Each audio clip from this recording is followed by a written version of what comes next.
Good afternoon. Today we are moving on to the fourth chapter or fourth module of public finance, that is public debt. Public debt, you know that public debt is the debt which is taken by public authorities or the government. So for undertaking so many developmental activities, the governments need revenue. So governments collects revenue from taxes and as well as non-tax revenue. So when the government need extra funds for meeting the developmental expenditures, the government may borrow from other sources. So this public debt is also another one of the sources of revenue of the government. That is, for meeting the developmental expenditure, the government may resort to borrowing from external as well as internal sources. So such borrowings are termed as public debt, or such borrowings are called as public debt. So here is one definition which is given by Professor Philip E. Taylor. According to Philip E. Taylor, public debt is the form of promises. Public debt is the form of promises by the Treasury to pay to the holders of these promises a principal sum and in most instances interest on the principal. Borrowing is resorted to provide funds for financing a current deficit. According to Philip E. Taylor, the debt is the form of promises by the Treasury. The debt is the form of promises. എന്ന് പറഞ്ഞാൽ എന്താണ്? കടം എന്ന് പറഞ്ഞാൽ that is a form of promises. എന്താണ്? വാഗ്ദാനങ്ങളുടെ ഒരു രൂപമാണ്. By the treasury. ആരാണ്? ട്രഷറിയാണ് വാഗ്ദാനം ചെയ്യുന്നത്. To pay the holders of these promises. അതായത് ഈ വാഗ്ദാനങ്ങൾ കൈവശം വെച്ചിരിക്കുന്ന ആൾക്കാർക്ക് എന്താണ് കൊടുക്കാം, കൊടുക്കാം എന്നുള്ളൊരു ഒരു പ്രോമിസാണ്. A principal some. എന്തൊക്കെയാണ്? ഒരു പ്രിൻസിപ്പൽ അല്ലെങ്കിൽ മുതലും അതോടൊപ്പം തന്നെ and in most instances interest on the principal. മിക്കവാറും എല്ലാ അവസ്ഥകളിലും മിക്കവാറും എല്ലാ സാഹചര്യങ്ങളിലും എന്താണ് അതിനോടൊപ്പം തന്നെ ഒരു പലിശയും ഒരു ഇൻട്രസ്റ്റും കൊടുക്കാറുണ്ട്. Borrowing is resorted to provide funds for financing a current deficit. അപ്പോൾ സാധാരണയായിട്ട് ബോറോയിങ് ചെയ്യുന്നത് എന്തിനു വേണ്ടിയാണ്? ഒരു കറണ്ട് ഡെഫിസിറ്റ്. അപ്പം ഒരു ഇക്കോണമിയിൽ അല്ലെങ്കിൽ ഒരു ഗവൺമെൻറ് എപ്പോഴാണോ ഡെഫിസിറ്റ് ഫേസ് ചെയ്യുന്നത്, അല്ലെങ്കിൽ എന്താണ് ഒരു ഇക്കോണമിയിൽ എപ്പോഴാണോ ഗവൺമെൻറ്റിന് ഒരു എന്താണ് ഒരു മിച്ചമില്ലായ്മ അല്ലെങ്കിൽ എന്താണ് ഗവൺമെൻറ്റിനൊരു ഡെഫിസിറ്റ് അല്ലെങ്കിൽ കുറവുണ്ടാകുന്നത്, ആ സമയത്താണ് ഗവൺമെൻറ് എന്ത് ചെയ്യുന്നത്? ബോറോയിങ്സ് ചെയ്യുന്നത്. So according to Philip E. Taylor, the debt is the form of promises. അല്ലേ? That is a form of promises given by the treasury. Government treasury കൊടുക്കുന്ന ഒരു പ്രോമിസാണ്. എന്തിനു വേണ്ടിയുള്ള പ്രോമിസാണ്? To pay the holders of these promises. ഈ promises കൈവശം വയ്ക്കുന്ന ആൾക്കാർക്ക് ഒരു കൊടുക്കാം എന്നുള്ള ഒരു പേയ്മെൻറ്റ് കൊടുക്കാമെന്ന് പറയുകയാണ്. എന്തൊക്കെയാണ്? A principal sum. ആദ്യം ഒന്നുകിൽ ഒരു പ്രിൻസിപ്പൽ സം ഉണ്ടാവും, ഒരു മുതലുണ്ടാവും, and in most instances interest on the principal. ചില സമയത്ത് ആ പ്രിൻസിപ്പലിന് മുകളിലുള്ളൊരു ഇൻട്രസ്റ്റ് ഉണ്ടാവും. അപ്പോൾ ചുരുക്കി പറഞ്ഞാൽ borrowing is resorted to provide funds for financing a current deficit. സാധാരണ ഗവൺമെൻറ്റുകൾ ബോറോയിങ് ചെയ്യുന്നത് എന്തിനു വേണ്ടിയാണ്? അവരുടെ ഡെഫിസിറ്റ് മീറ്റ് ചെയ്യാൻ വേണ്ടിയാണ് സാധാരണ ഗവൺമെൻറ്റുകൾ ഒരു ബോറോയിങ്ങിനായിട്ട് ഇറങ്ങിത്തിരിക്കുന്നത്. So according to this is the definition which is given by Professor Philip P. Taylor. So we can classify public debt into two categories. Broadly, we can classify public debt into two categories. They are internal debts as well as external debt. Internal debt as well as external debt. So internal means within the country. So when the government raises revenue by borrowing from within the country, it is called internal debt. അതായത് when the government is borrowing from within the country, രാജ്യത്തിനകത്തുനിന്ന് borrow ചെയ്യുകയാണെങ്കിൽ that is called internal debt. Whereas if the government is borrowing from the rest of the world, it is called external debt. When the government is borrowing from outside the country or from external sources, it is called external debt. അപ്പം government രാജ്യത്തിന് പുറത്തു നിന്നോ അല്ലെങ്കിൽ outside the country from the rest of the world അല്ലെങ്കിൽ രാജ്യത്തിന് പുറത്തുനിന്നുള്ള ലോകരാജ്യങ്ങളിൽ നിന്ന് ബോറോ ചെയ്യുകയാണെങ്കിൽ that is called external debt. Okay, or borrowing from internal sources or from within the country is called internal debt, whereas when a country borrows from rest of the world, it is called external debt. Now we are moving on to the objectives of public debt. Why the government is resorting to public debt, or why the government is incurring public debt? എന്തുകൊണ്ടാണ് government ബോറോയിങ്സിന് അല്ലെങ്കിൽ public ഡെറ്റിന് വേണ്ടി പോകുന്നതിന് വേണ്ടിയൊക്കെയാണ്. What are the objectives behind the borrowings by the government? So the objectives of public debt are: first, to bridge the budget deficit. ബജറ്റിലുണ്ടാകുന്ന deficit അല്ലെങ്കിൽ budget നമുക്കറിയാം income and expenditure statement of government is called budget, government budget. So when there is a budget deficit or when the government faces a deficit in the budget, it for financing this deficit or to bridge this deficit, the government will borrow from the public or from outside sources. That is called deficit financing. So deficit financing means when there is a deficit in the budget, government will borrow from the public or from the external source. That is called deficit financing. So first objective behind public debt is to bridge the budget deficit. Okay. Second, to fight against depression. When there is a depression in the economy, so fighting this depression or for developmental purposes, or when developmental activities are undertaken, the employment opportunities will increase and income will increase, and as a result demand will increase.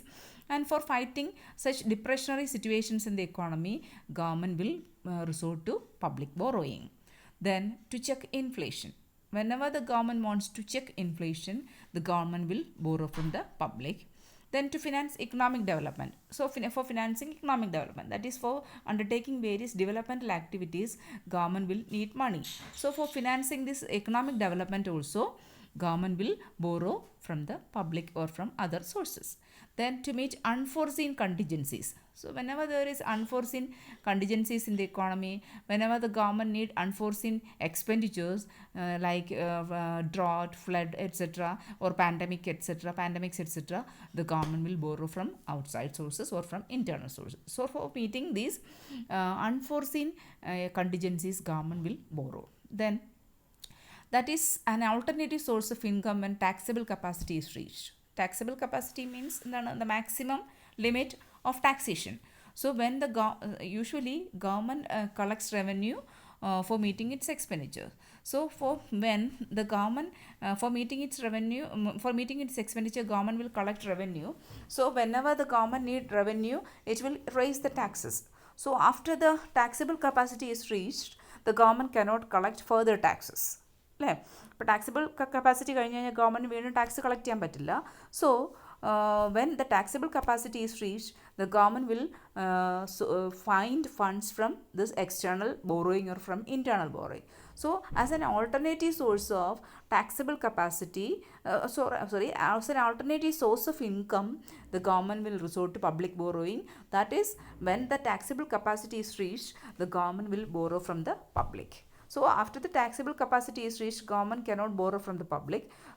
Government cannot raise the taxes. So for meeting that expenditure, after the taxable capacity is reached, the government will resort to this public borrowing. Then to finance wars. യുദ്ധങ്ങൾക്ക് വേണ്ടിയുള്ള പണത്തിന് വേണ്ടി government will borrowing.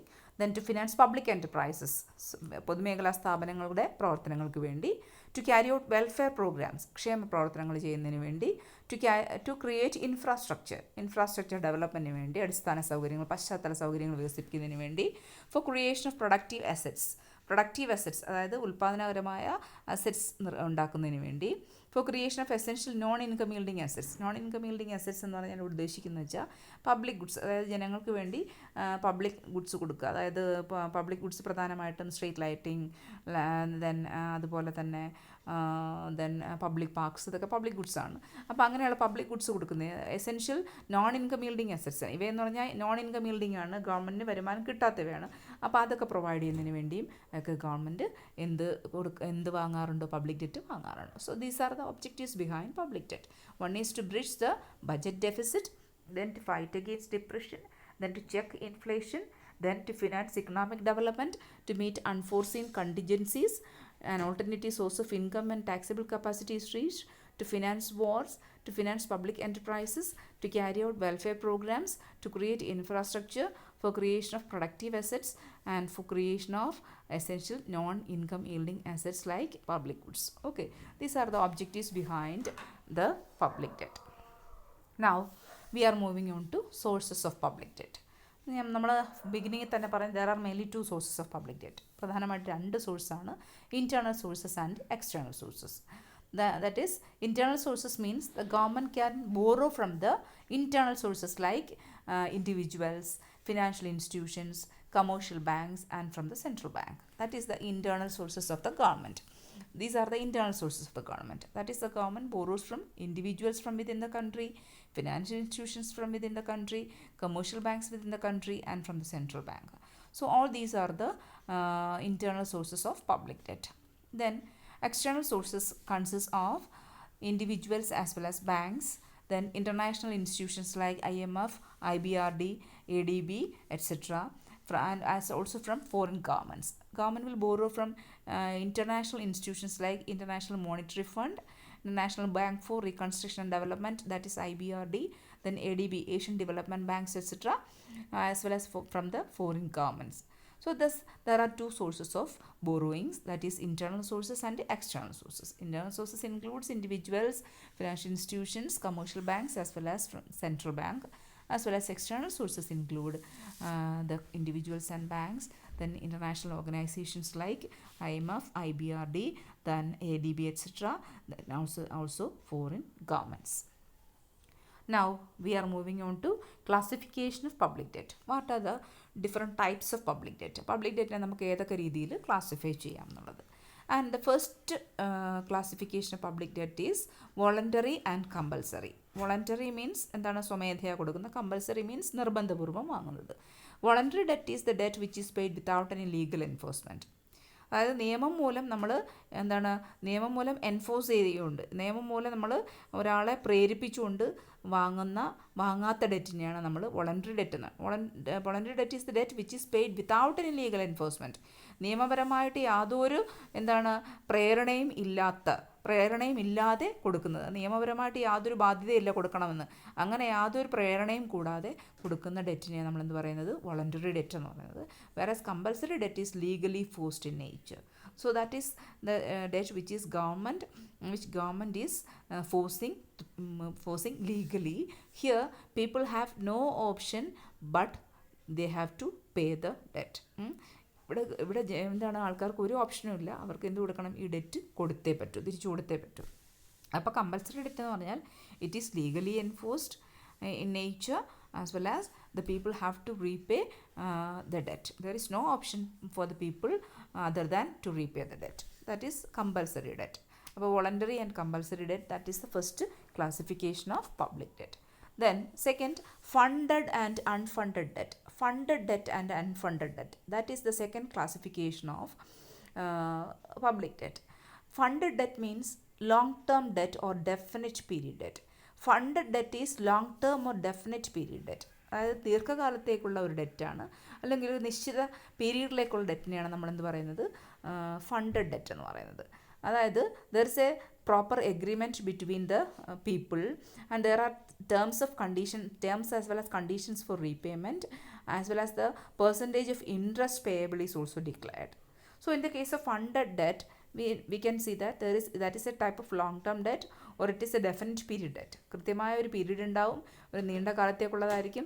there is an agreement as well as there are some terms and conditions of repayment. Agreement ഉണ്ടാവും, എപ്പോഴാണ് തിരിച്ചു കൊടുക്കേണ്ടത്, ഏത് സമയത്ത് കൊടുക്കണം, എങ്ങനെ തിരിച്ചു കൊടുക്കണം, at what percentage of interest, എത്ര പലിശയ്ക്ക് കൊടുക്കണം, അതൊക്കെ all these are declared in the case of funded debt. അപ്പോൾ ഫണ്ടഡ് ഡെറ്റിൻ്റെ കാര്യത്തിൽ ഇതെല്ലാം തീരുമാനിച്ചിരിക്കും. Already there will be an agreement about the terms and conditions of repayment as well as the percentage of interest to be paid as well as the time of repayment. All these will be declared in the agreement. So that is called funded debt. So they are used for the creation of permanent assets. ഇത് പ്രധാനമായിട്ടും നമ്മൾ permanent assets, capital assets ഉണ്ടാക്കിയെടുക്കാൻ വേണ്ടി government വാങ്ങുന്ന കടങ്ങളാണ്. Permanent assets create ചെയ്യാൻ വേണ്ടി government വാങ്ങുന്ന കടങ്ങളാണ് ഇങ്ങനെയുള്ള ഫണ്ടഡ് ഡെറ്റ് എന്ന് പറയുന്നത്. ദീർഘകാലത്തേക്കുള്ള വായ്പകളാണ് ഉണ്ടാവുക. അൺഫണ്ടഡ് ഡെറ്റ് എന്ന് പറഞ്ഞാൽ that is A short term and for indefinite period. That is a debt for a short term period ആണ്. that is an indefinite period. ഒരു കൃത്യമായിട്ട് നമുക്കൊരു പീരീഡ് പറയാൻ കഴിയില്ല. It is paid through the income received from other sources. അതായത് ഗവൺമെൻറ്റിന് മറ്റു വരുമാനങ്ങളിൽ നിന്നും മറ്റു സോഴ്സസിൽ നിന്നും വരുമാനം കിട്ടുമ്പോൾ ഗവൺമെൻറ് ഈ അൺഫണ്ടഡ് ഡെറ്റ് കൊടുത്തു തീർക്കും. So these are mainly used for meeting current needs. Government അപ്പോഴപ്പോഴുള്ള ആവശ്യങ്ങൾ മീറ്റ് ചെയ്യാൻ വേണ്ടി വാങ്ങുന്ന കടങ്ങളെയാണ് അൺഫണ്ടഡ് ഡെറ്റ് എന്ന് പറയുന്നത്. സോ അൺഫണ്ടഡ് ഡെറ്റിൻ്റെ പ്രത്യേകത എന്ന് പറഞ്ഞാൽ they are of indefinite period as well as they are short-term debt. Short-term debts ആണ്, and that is paid through the income which is received from other sources. മറ്റ് സോഴ്സിൽ നിന്ന് കിട്ടുന്ന വരുമാനം ഉപയോഗിച്ചുകൊണ്ടാണ് ഇതിന് പേ ചെയ്യുന്നത്. മാത്രമല്ല they are used for the meeting the current needs of the government. Government current needs meet ചെയ്യാൻ വേണ്ടിയാണ് എന്താണ് അൺഫണ്ടഡ് ഡെറ്റ് ഉപയോഗിക്കുന്നത്. Then comes internal and external debt. Internal and external debt എന്ന് നമുക്കറിയാം എന്താണ്, when the government raises revenue by borrowing from within the country, it is called internal debt. So when the government borrows from within the country, it is called internal debt. Whereas if the government is borrowing from the rest of the world or from the foreign countries, it is called external debt. എപ്പോഴാണ് government foreign കൺട്രീസിൽ നിന്ന് കടം വാങ്ങുന്നത്, that is called external debt. So that is another classification of public debt, internal debt and external debt. Then comes productive and unproductive debt. So productive debt and unproductive debt. So productive debts are the loans which are made on projects yielding income, like construction of plants, railways, power schemes, etc. They are called productive debt. Productive debt എന്ന് വെച്ചാൽ loans on projects yielding income. അതായത് നമുക്ക് വരുമാനം ലഭിക്കുന്ന പ്രൊജക്റ്റുകൾക്ക് വേണ്ടി നമ്മൾ വാങ്ങുന്ന ലോണുകളെയാണ് നമ്മൾ പ്രൊഡക്റ്റീവ് ഡെറ്റ് എന്ന് പറയുന്നത്. അത് നമുക്കെന്ന് വെച്ചാൽ ഭാവിയിൽ കുറച്ചും കൂടെ പ്രൊഡക്റ്റീവായിരിക്കും, നമുക്ക് കൂടുതൽ എന്താണ് അതിൽ നിന്ന് നമുക്ക് ഈൽഡ് കിട്ടുന്നവയായിരിക്കും, അല്ലെങ്കിൽ നമുക്ക് അതിൽ നിന്ന് വരുമാനം കിട്ടുന്നവയായിരിക്കും. അപ്പോൾ അങ്ങനെയുള്ള ഡെറ്റിനെ വിളിക്കുന്ന പേരാണ് പ്രൊഡക്റ്റീവ് ആൻഡ് അൺപ്രൊഡക്റ്റീവ് ഡെറ്റ് എന്ന് പറയുന്നത്. പ്രൊഡക്റ്റീവ് ഡെറ്റ് എന്ന് വെച്ചാൽ എന്താണ്, these are the loans on projects yielding income. Income കിട്ടുന്ന പ്രോജക്റ്റുകളിന്മേലുള്ള ലോണുകളെയാണ് നമ്മളെന്ന് പറയുന്നത് പ്രൊഡക്റ്റീവ് ഡെറ്റ് എന്ന്. ഉദാഹരണത്തിന് കൺസ്ട്രക്ഷൻ ഓഫ് പ്ലാന്റ്സ് ഉണ്ട്, ദെൻ റെയിൽവേസ് ഉണ്ട്, പവർ സ്കീംസ് ഉണ്ട്. ഇതിൻ്റെയൊക്കെ നിർമ്മാണത്തിന് വേണ്ടി നമ്മൾ ഉപയോഗിക്കുന്നത് പ്രൊഡക്റ്റീവ് ഡെറ്റാണ്. ഓക്കെ. അതേസമയം അൺപ്രൊഡക്റ്റീവ് ഡെറ്റ് എന്ന് പറഞ്ഞാൽ they are loans on non income yielding projects. അതായത് നമുക്ക് ഫ്യൂച്ചറിൽ ഒരു വരുമാനമൊന്നും കിട്ടാത്ത തരത്തിലുള്ള പ്രൊജക്റ്റുകൾക്ക് വേണ്ടി ചിലവഴിക്കുന്ന വേണ്ടി എടുക്കുന്ന ലോണുകളെയാണ് നമ്മൾ അൺപ്രൊഡക്റ്റീവ് ലോൺസ് എന്ന് പറയുന്നത്, അൺപ്രൊഡക്റ്റീവ് ഡെറ്റ് എന്ന് പറയുന്നത്. ഉദാഹരണത്തിന് നമ്മൾ ഫാമിൻ റിലീഫിന് വേണ്ടി, വാറിന് വേണ്ടിയൊക്കെ നമ്മൾ എടുക്കുന്നതെന്ന് വെച്ചാൽ അൺപ്രൊഡക്റ്റീവാണ്. So these are loans on non income yielding projects, അല്ലേ?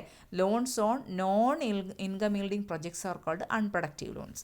അത് നോൺ ഇൻകം ഈൽഡിങ് ലോൺസ്, അതായത് നമുക്ക് വരുമാനം ലഭിക്കാത്ത തരത്തിലുള്ള പ്രൊജക്ട്സിന് മുകളിൽ ചിലവഴിക്കുന്ന ലോണുകളെയാണ്, അല്ലെങ്കിൽ അതിന് വേണ്ടി എടുക്കുന്ന കടങ്ങളെയാണ് നമ്മൾ അൺപ്രൊഡക്റ്റീവ് ഡെറ്റ് എന്ന് പറയുന്നത്. These are the debts which R spend on or which are taken four non productive or non income yielding projects. Example, famine relief, war, etc. Okay, that is called unproductive debts. So that is another classification of public debt, productive and unproductive debt. Now comes redeemable and irredeemable debt. Redeemable and irredeemable debt. Redeemable means these are the debts. Redeemable എന്ന് വെച്ചാൽ തിരിച്ചു കൊടുക്കുന്ന തരത്തിലുള്ളതാണ്. Redeemable debts means the loans which government promises to pay off at some future date. അതാണ് ഒരു future ഡേറ്റിൽ പ്രിൻസിപ്പലും ഇൻട്രസ്റ്റും ചേർത്ത് ഒരു future ഡേറ്റിൽ ഇന്ന ഡേറ്റിൽ നമ്മൾ കൊടുക്കാമെന്ന് ഉറപ്പിക്കുന്ന ഡെറ്റിനെയാണ് നമ്മൾ റെഡീമബിൾ ഡെറ്റ്. അപ്പോൾ റെഡീമബിൾ ഡെറ്റ് എന്ന് പറഞ്ഞാൽ these are the debts which the government promises to pay off at some future date. ഭാവിയിൽ ഒരു ഡേറ്റിൽ നമ്മൾ തിരിച്ചു കൊടുക്കാമെന്ന് പറയുന്ന ഡെറ്റിനെയാണ് നമ്മൾ എന്ത് പറയുന്നത്, റെഡീമബിൾ ഡെറ്റ് എന്ന് പറയുന്നത്. അതായത് പ്രിൻസിപ്പലും ഉണ്ടാവും, അതുപോലെ അപ്പോൾ ഇൻട്രസ്റ്റും ഉണ്ടാവും. ഇത് രണ്ടും കൂടെ നമ്മൾ ഭാവിയിൽ ഒരു ഫ്യൂച്ചർ ഡേറ്റിൽ തിരിച്ചു കൊടുക്കാമെന്ന് പറയുന്ന ഡെറ്റിനെയാണ് നമ്മൾ റെഡീമബിൾ ഡെറ്റ് എന്ന് പറയുന്നത്. അതേസമയം ഇർറെഡീമബിൾ ഡെറ്റ് എന്ന് പറഞ്ഞാൽ they R those of which the principal amount of which are never returned by the government but pays interest regularly. ഇപ്പോൾ ഇർറെഡീമബിൾ ഡെറ്റ് എന്ന് പറഞ്ഞാൽ the principal amount of the debt is never return by the government. Government എന്ത് ചെയ്യും, ഈ principal amount കൊടുക്കില്ല, but the interest is paid regularly. പക്ഷെ കൃത്യമായിട്ട് എന്ത് കൊടുത്തുകൊണ്ടിരിക്കും, ഇൻട്രസ്റ്റ് കൊടുത്തുകൊണ്ടിരിക്കും. അപ്പം പ്രിൻസിപ്പൽ എമൗണ്ട് ഇന്ന സമയത്ത് തിരിച്ചു കൊടുക്കാമെന്നൊന്നുമില്ല, അതിങ്ങനെ അവിടെ കിടക്കും. പക്ഷേ അതിനകത്ത് കൃത്യമായിട്ട് എന്ത് കൊടുത്തുകൊണ്ടിരിക്കും, interest will be paid regularly. Interest വളരെ കൃത്യമായിട്ട് കൊടുത്തുകൊണ്ടിരിക്കും. അങ്ങനെയുള്ള ഡെറ്റിനെ വിളിക്കുന്ന പേരാണ് ഇർറിഡീമബിൾ ഡെറ്റ്. അപ്പോൾ irredeemable debt are those the principal amount of which are not paid, never return by the government. ഒരിക്കലും പ്രിൻസിപ്പൽ എമൗണ്ട് ഗവൺമെൻറ് തിരിച്ചു കൊടുക്കില്ല, but the interest is paid regularly. Interest കൃത്യമായിട്ട് കൊടുത്തുകൊണ്ടേയിരിക്കും. അങ്ങനെയുള്ള ഡെറ്റിനെ വിളിക്കുന്ന പേരാണ് ഇർറിഡീമബിൾ ഡെറ്റ്. ഓക്കെ. അപ്പോൾ റെഡീമബിൾ ഡെറ്റ് എന്ന് പറഞ്ഞാൽ ഗവൺമെൻറ് എടുക്കുന്ന കടങ്ങളാണ്. എങ്ങനെയുള്ളതാണ്? ഇൻട്രസ്റ്റും പ്രിൻസിപ്പലും ഉൾപ്പെടെ ഒരു കൃത്യമായ ഡേറ്റിന് തിരിച്ചു കൊടുക്കാമെന്ന് പ്രോമിസ് ചെയ്യുന്ന ഡെറ്റാണ് റെഡീമബിൾ ഡെറ്റ്. പക്ഷേ ഇറഡീമബിൾ ഡെറ്റ് എന്ന് പറഞ്ഞാൽ they are those which the interest principal is never return but the interest is paid regularly. That is irredeemable debt. Then comes short, medium and long term debt. Short term debt, medium term debt, long term debts. Okay, short term debts are usually incurred for a period of varying from 3 months to 1 year. 3 മാസം തൊട്ട് 1 year വരെയുള്ള കാലാവധിയുള്ള ഡെറ്റുകളെയാണ് നമ്മൾ short term debt എന്ന് പറഞ്ഞാൽ. അപ്പോൾ short term debts എന്ന് പറഞ്ഞാൽ എന്താണ്? These are the loans or debts which are taken by the government or which are usually incurred by the government for a period varying between 3 months to 1 year. 3 മാസം തൊട്ട് 1 വർഷം വരെയുള്ള കാലാവധിക്കുള്ള ഇടയിലുള്ള ലോണുകളെയാണ് നമ്മൾ short term ലോണുകൾ അല്ലെങ്കിൽ ഷോർട്ട് ടേം ഡെറ്റുകൾ എന്ന പേരിൽ അറിയപ്പെടുന്നത്. അപ്പോൾ സാധാരണ എന്താണ്? Governments will get such loans from the central bank by using treasury bills. So government can borrow from the central bank by using treasury bills in the case of short term loans. അപ്പോൾ short term ലോൺസിൻ്റെ കാര്യത്തിൽ ഗവൺമെൻറ്റ്സിന് സാധാരണ treasury ബില്ലുകൾ ഉപയോഗിച്ചുകൊണ്ട് ആരിൽ നിന്നും കടം വാങ്ങാം? സെൻട്രൽ ബാങ്കിൽ നിന്ന് കടം വാങ്ങാം. So they are called as ways and means advances. അതുകൊണ്ട് ഇവ നമ്മൾ വിളിക്കുന്ന വേറൊരു പേരുണ്ട്, വെയ്സ് ആൻഡ് മീൻസ് അഡ്വാൻസസ്. അതായത് പെട്ടെന്ന് അത്യാവശ്യ ഘട്ടങ്ങളിലൊക്കെ നമ്മൾ കടം വാങ്ങാനായിട്ട് ഗവൺമെൻറ് ഉപയോഗിക്കുന്ന വളരെ ഷോർട്ട് ടേം പീരീഡിലേക്ക് കടം വാങ്ങിക്കുന്നതാണ് ഈ വെയ്സ് ആൻഡ് മീൻസ് അഡ്വാൻസസ് എന്ന് വിളിക്കുന്നത്. അതാണ് ഷോർട്ട് ടേം ലോണുകൾ എന്ന് വിളിക്കുന്നത്. പിന്നെ രണ്ടാമത്തെ കാറ്റഗറിയാണ് medium term loans. Medium term loans എന്ന് പറഞ്ഞാൽ they are loans which are obtained for more than 1 year but less than 10 years. So these are loans which are ranging for a period between more than 1 year but less than 10 years. 1 വർഷത്തിൽ കൂടുതലായിരിക്കും, പക്ഷേ ഇതിൻ്റെ കാലാവധി 10 yearsൽ താഴെയായിരിക്കും. Okay. അപ്പം these loans are those loans which are taken for more than 1 year for a period of more than 1 year but less than 10 years. 1 വർഷത്തിൽ കൂടുതലുള്ള ഒരു പീരീഡിലേക്കായിരിക്കും എടുക്കുന്നത്, പക്ഷേ 10 വർഷത്തിൽ താഴെയുള്ള ഒരു കാലഘട്ടത്തിലേക്കും ഉള്ളതായിരിക്കും. അങ്ങനെയാണ് 1 വർഷത്തിനും 10 വർഷത്തിനും ഇടയിൽ കാലാവധിയുള്ള ലോണുകളെയാണ് എന്ത് പറയുന്നത്? മീഡിയം ടേം ലോൺസ് എന്നുകൊണ്ട് ഉദ്ദേശിക്കുന്നത്. Then comes long term loans are those which are obtained for more than 10 years. 10 വർഷത്തിൽ കൂടുതലുള്ള കാലഘട്ടത്തിലേക്ക് നമ്മൾ എടുക്കുന്ന ലോണുകളെയാണ് നമ്മൾ ലോങ് ടേം ലോണുകൾ എന്ന് പറയുന്നത്. ദേ are mainly used four financing developmental activities. നമ്മുടെ വികസന പ്രവർത്തനങ്ങൾ ചെയ്യുന്നതിന് വേണ്ടിയാണ് പ്രധാനമായിട്ട് നമ്മൾ ലോങ് ടേം ലോണുകൾ എടുക്കുന്നത്. So long term loans are those loans which are obtained for a period of more than 10 years. 10 വർഷത്തിൽ കൂടുതലുള്ള കാലഘട്ടത്തേക്ക് നമ്മൾ എടുക്കുന്ന ലോണുകളാണ്. They are mainly for meeting developmental പർപ്പസസിന് വേണ്ടി ലക്ഷ്യമാക്കിയിട്ടുള്ളവയാണ് ലോങ് ടേം ലോണുകൾ എന്നുകൊണ്ട് ഉദ്ദേശിക്കുന്നത്. അപ്പോൾ that is the last categorization of public debt: short term, medium term and long term loans. So short term loans, we know that it is usually incurred for a period of less than 1 year, that is ranging from a period of 3 months to 1 year. Then they are also called as ways and means advances. Then medium term loans are those loans which are obtained for a period from 1 year to less than 10 years, whereas the long term loans are those loans or debt which are taken for more than 10 years period. അപ്പോൾ അങ്ങനെ വർഷത്തേക്ക് എടുക്കുന്ന ലോണുകളെയാണ് നമ്മൾ long term ലോണുകൾ എന്ന് പറയുന്നത്. So they are mainly aimed at financing developmental activities of the government. Okay, these are the different classification of public debt. Okay, now ഇത് കേട്ടിട്ട് എന്തെങ്കിലും സംശയങ്ങളുണ്ടെങ്കിൽ ചോദിക്കാം. നെക്സ്റ്റ് ടോപ്പിക്ക് ഞാൻ അടുത്ത ദിവസം എടുക്കും. നിങ്ങൾ ക്ലാസ്സിൽ ഇത് കേട്ടാലേ ശരിയാവുള്ളൂ. കാരണം ഇനി ഞാൻ ഇത് ചിലപ്പം പബ്ലിക് ഫിനാൻസ് ഇങ്ങനെ തന്നെ വീഡിയോ തന്നെ ഇടുകയുള്ളൂ. കാരണം ഇൻഫ്ലേഷൻ നിങ്ങൾ പോയി വരുമ്പോഴത്തേക്ക് ഇൻഫ്ലേഷൻ എടുക്കണം.